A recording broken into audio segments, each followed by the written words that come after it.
तर माझी कविता पण पुरुषावरच आहे, इथं बसलेल्या माझ्या मित्रांसाठी आणि माझ्या भावांसाठी. तर खूप झालं स्त्री मुलींवर, आता मुलांसाठी काही बोलू. खूप झालं आता मुलींवर, आता मुलांसाठी काही बोलू. स्त्री अत्याचार तर सगळ्यांना समजले ना. स्त्री अत्याचार तर सगळ्यांना समजले, आता पुरुषाचंही मन खोलू. स्त्री अत्याचार तर सगळ्यांना समजले, आता पुरुषाचंही मन खोलू. रोज बैलासारखं कष्ट करून संसाराचा गाडा हा ओढतो. रोज बैलासारखं कष्ट करून संसाराचा गाडा हा ओढतो.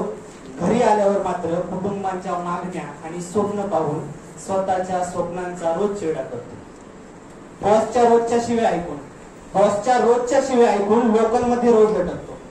बॉसच्या रोजच्या शिव्या ऐकून लोकांमध्ये रोज लटकतो आणि मुलाला हवं घड्याळ म्हणून एक वेळची भूक विसरतो. रोज जळून जळून कुटुंबापायी शेवटी स्वतःच्या आवडीनिवडींचा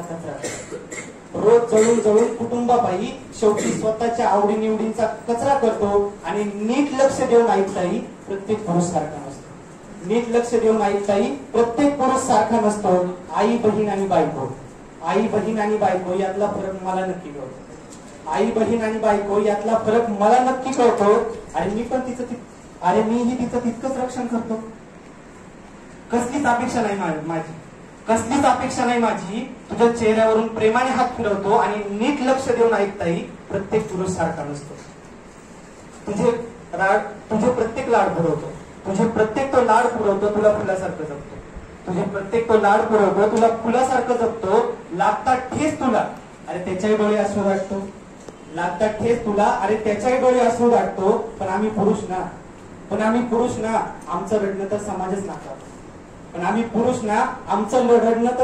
नाकारतो. आणि नीट लक्ष देऊन ऐकताही प्रत्येक पुरुष सारखा नसतो. खांद्यावर जबाबदारीचं ओझं घेऊन माझ्या सगट इथं बसलेले सर्व पुरुष खांद्यावर जबाबदारीचं ओझं घेऊन इथं प्रत्येक पुरुष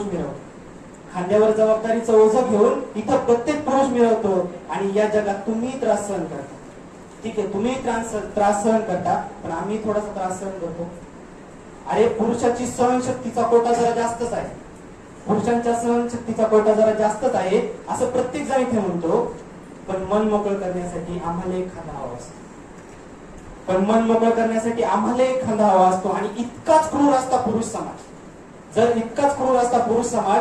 म्हणजे मगाशी प्रत्येक कवितेमध्ये दाखवल्याप्रमाणे जर इतकाच क्रूर असता पुरुष समाज तर छळापायी तोही का फाशीला लटकतो. आणि नीट लक्ष देऊन ऐकताही प्रत्येक पुरुष सारखा नसतो. सोडता जेव्हा तुम्ही त्याला तरी त्याच्या कमाईचा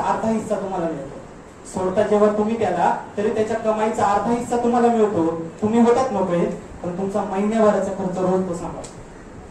नीट लक्ष देऊन ऐकताही प्रत्येक पुरुष सारखा नसतो. आणि शेवटचं कडू ऐका. काल एक मित्र मला भेटला आणि म्हणाला, मित्र लग्न कधी करतो? काल एक रस्त्यात मित्र भेटला मला आणि म्हणाला, मित्र लग्न कधी करतो? पण खरं सांगू का सर, लग्नाचा विचार केला ना, मला तो निराळक्रम आठवतो.